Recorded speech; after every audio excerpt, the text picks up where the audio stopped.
Hello दोस्तों, राधे राधे। कैसे हो आप सब? आशा करती हूँ आप सभी अच्छे होंगे। स्वागत है आपका फिर से एक नए ब्लॉग में।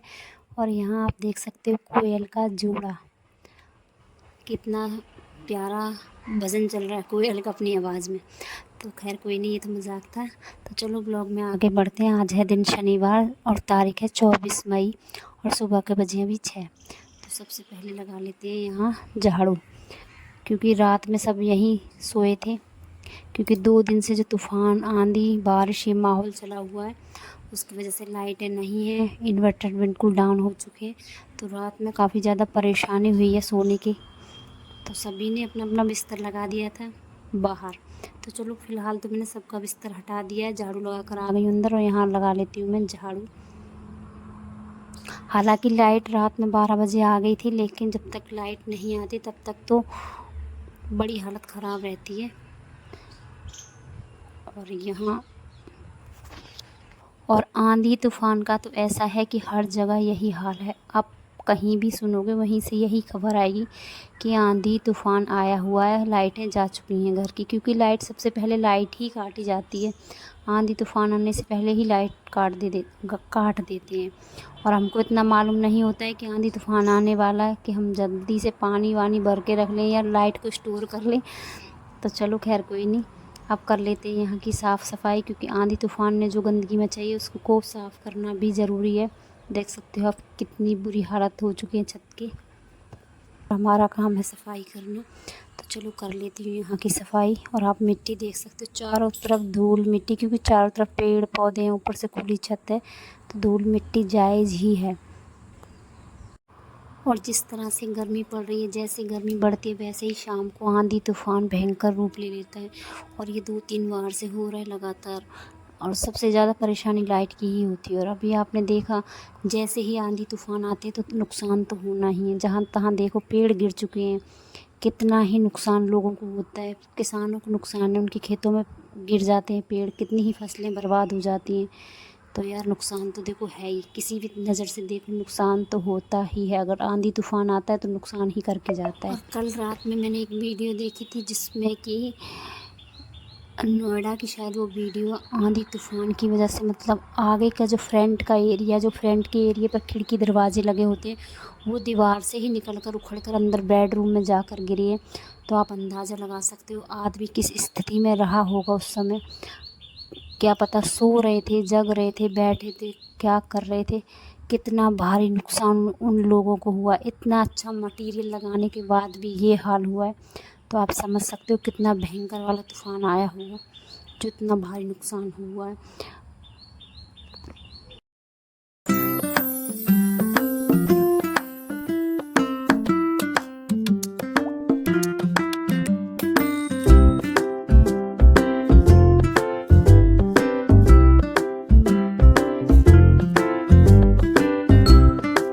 तो कुछ भिंडी लगी हुई थी, मैंने आपको दिखाई। क्योंकि ज़्यादा भिंडी देर तक लगी रहती तो पक जाती है। और 4 से 6 ही भिंडी लगी थी तो उनको मैं तोड़ कर लेकर आ गई। और कुछ पेड़ मिर्ची के भी लगाए थे, तो देख सकते हैं छोटी छोटी उस पर मिर्ची भी लगी हैं। तो हरी मिर्च और भिंडी को मैं बना लूँगी बिना प्याज वाली सब्ज़ी। और कुछ मैंने आलू उबाल दिए। और आलू बनाऊँगी मैं दही वाले, मट्ठे वाले जो आलू होते हैं वो बनाऊँगी। और मट्ठे वाले आलू की सब्ज़ी उज्ज्वल नहीं खाता तो उसके लिए मैं ये भिंडी बना दूँगी। और साथ में रोटियाँ बनाऊँगी, चावल बनाऊँगी। तो कर लेती हूँ मैं यहाँ तैयारी सब्ज़ी बनाने की। तो आलू को छील कर रख लिया है और साथ में कुछ लहसुन साफ़ कर लिया है। तो लहसुन को कूट लूँगी। पहले मैं बना लेती हूँ भिंडी, उसके बाद ही मैं सब्ज़ी को छौंकूँगी। और सब्ज़ी बनाने से पहले मैंने यहाँ की सफाई कर ली थी अच्छे से। झाड़ू पोछा सब हो चुका है, पूजा पाठ सब हो चुकी है, चाय भी बन चुकी है। तो अब बच्चे रह गए हैं, क्योंकि बच्चे आजकल छुट्टी पर चल रहे हैं तो लेट ही जगते हैं। और इतना ज़्यादा कुछ काम भी नहीं है कि बच्चों को जल्दी उठाया जाए। तो बच्चे 8 बजे के आसपास ही उठते हैं, 8 बजे के बाद ही उठते हैं बच्चे। तो जब बच्चे उठ जाएंगे तो उनके लिए मैं चाय बना दूँगी।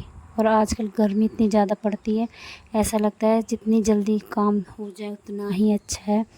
तो कितनी भी जल्दी कर लो फिर भी 9-10 तो बज ही जाते हैं नाश्ते के लिए मुझे। और इतनी जल्दी कोई नाश्ता भी नहीं करता है, बच्चे सोए हुए होते हैं तो नाश्ता इतनी जल्दी नहीं हो पाता है।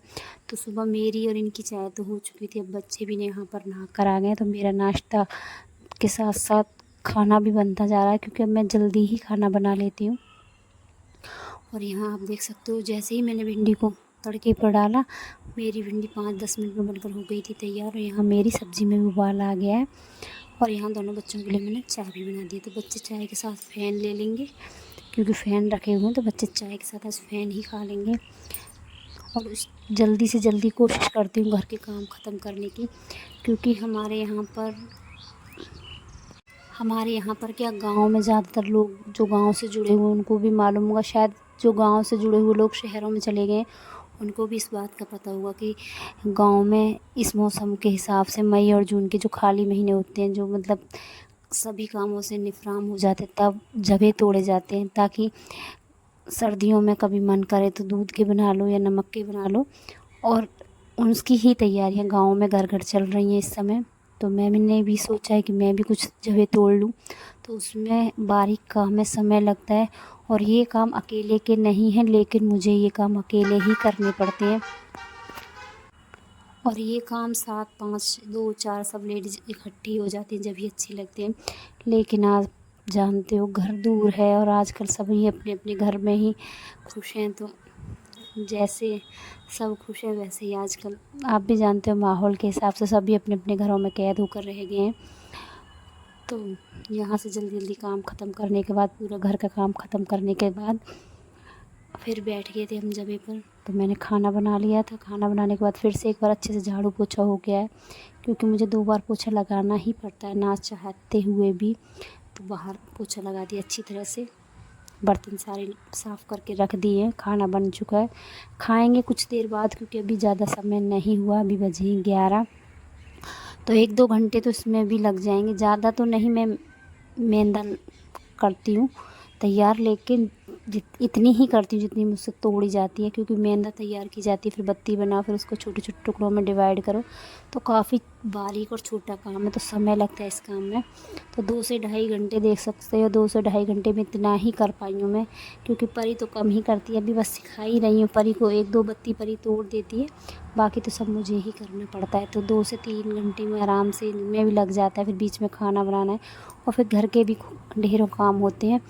और ऊपर से लाइट भी इतनी परेशान कर रही है, इन्वर्टर डाउन हो जाता है तो फिर दिक्कत हो जाती है। तो जितने तोड़ने थे वो उतने तोड़ दिए, जैसे तैसे सारी मैदा ख़त्म कर दी थी।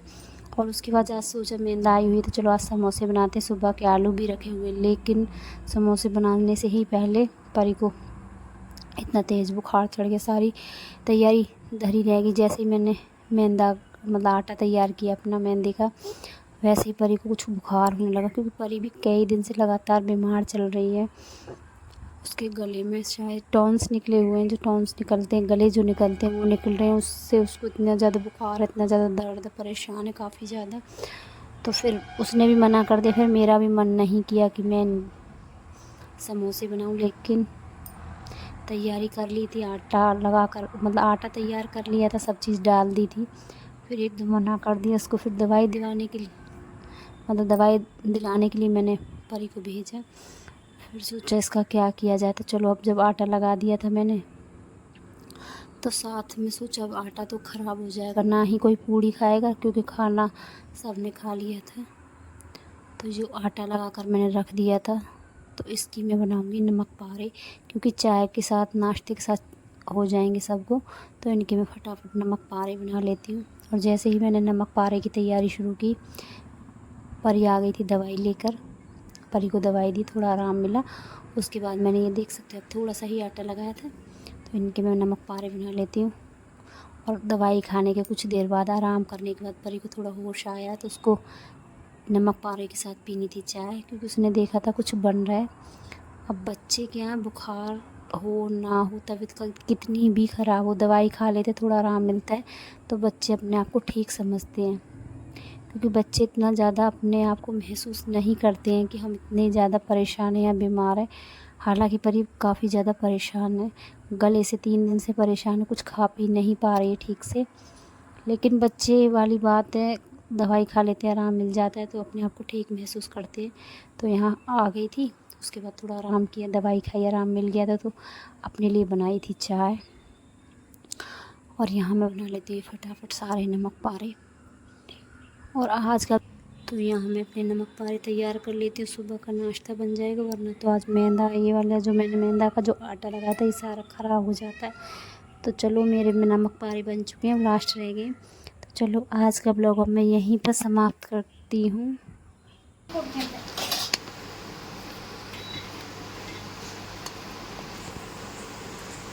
सुबह का नाश्ता तैयार।